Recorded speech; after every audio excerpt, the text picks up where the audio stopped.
Yo, yo, yo, yo, yo, yo, yo. Yo, yo. What's good with it? It's the homie Mac. Music, art, culture, knowledge. Each one teach one, peace and love. Reporting live from the Dogon. Thumbs up, give me the likes. Thumbs up, give me the likes. This is another session of Mackin' with Mac. Book review series.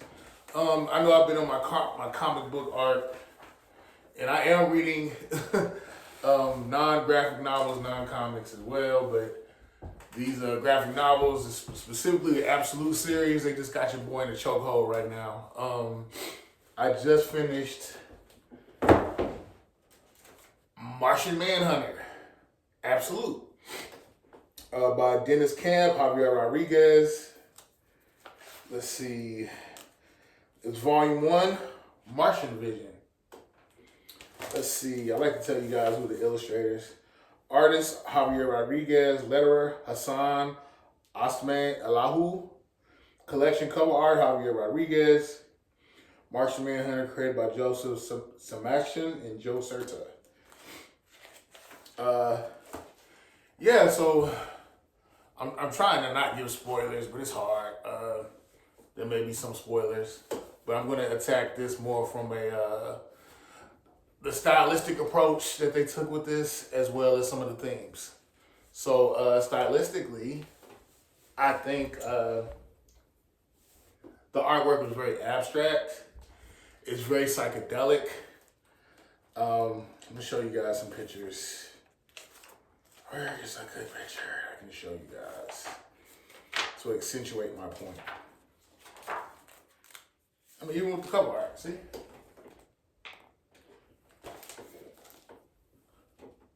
Does it get more psychedelic than having a Martian project from your forehead? Let's see. Another picture. I like the artwork. I thought the colors were very rich. Very psychedelic. Dream-like, surreal even. See? And even throughout the book, the style kind of changes, it shifts, but the coloring shifts too. But let's get to it. The primary character in this book is a man by the name of John Jones. Let me make sure I got that right. I took some notes. Let's see.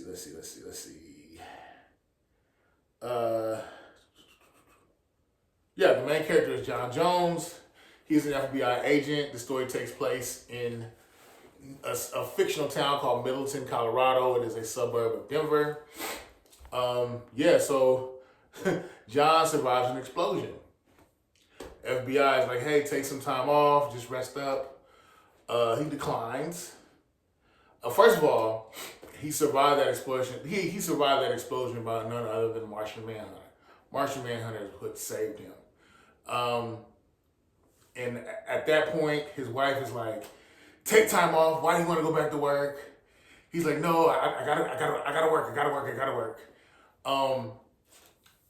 At that moment, he starts having visions, and he starts seeing an entity that's known as the Martian. And it's like the Martian Manhunter obviously hacks John Jones' consciousness. And it's like he's taking him on this telepathic ride, where it's like, as in the process of Martian Manhunter hacking John Jones' consciousness, John Jones becomes privy to more things. He can see thoughts. He can see people's past. He can see their future. He knows when people are lying. And he starts seeing this smoky mist. It's like a eclectic juxtaposition of colors. And he's wondering, like, what is all this? And then he hears this voice, and then he starts to see this figure.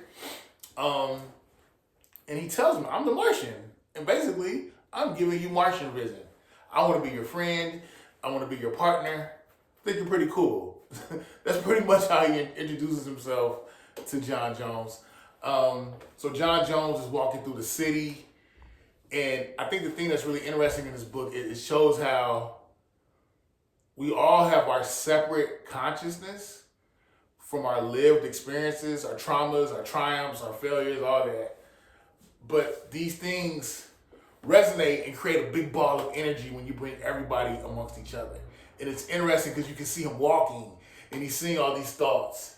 He's seeing all these people. He can hear thoughts. You know, he's telepathic. Like he's definitely been enhanced by the Martian. Not Marvel the Martian, Martian Manhunter.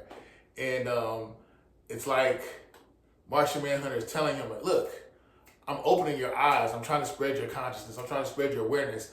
I'm trying to show you how vulnerable people are and how much we need to try to protect life and how everybody's hurting. We're all in this cycle, this sphere of pain and suffering. But, you know, if we can somehow acknowledge one another's right to exist, somehow we can peacefully exist together. Let me give you an example. The Martian's voice, or is it mine, says, breathe in. And they do. They breathe, they as in the people. They breathe in weddings and funerals, abusive boyfriends, and childhood traumas. They breathe in first kisses and clinical depression. They breathe in bad dreams. They breathe in every kind of pain. They breathe in disappointment and disgrace and a dead wife looking down. All over the city, the people of Middleton get high on each other. Isn't that interesting how people's consciousness, how I can see how, you know, energy doesn't change shape or forms, but we can clash with it. We can, I guess some of us even coalesce with it. It can, depending on the type of energy that you want to be around, or not even necessarily the type of energy you want to be around. The energy that you are around, you can decide consciously, okay, what am I going to allow myself to, what am I going to allow to feed into my psyche? You know, I want to make the atmosphere better. You know, what do I want to do? Yeah, basically the main protagonist in this piece is an entity known as the White Martian. The White Martian, pretty much, he has this de facto or proxy army that he has by hacking into the consciousness of other people. I'm really curious to see what goes on with Volume 2 of Martian Manhunter. I like it. I like the artwork. I think one of the things I think that's really interesting in this book is it brings up a existential arc.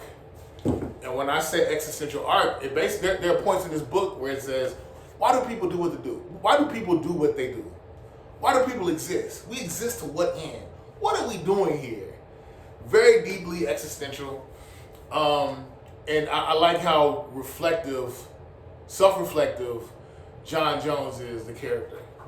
And I'm really curious to see how his interaction with Martian Manhunter grows, and how it grows, how it will progress into Volume 2. Yeah. John Jones also has a son named Tyler. Yeah, so I know people tell me I give too much of the story, so I wanted to give more of an artistic approach, and our artistic approach to it, how I processed it, and talk about some themes. So, yeah, check this out, Martian Manhunter. I give it 5 out of 5. I think in reading this book, it makes you question reality. It makes you question, you know, why do people do the things they do? What is the root cause of all this madness that we call life? It's the homie Mac, man. Each one teach one. Thumbs up, give me the likes. Thumbs up, give me the likes. Signing out from the Dogon. Each one teach one. I'm out.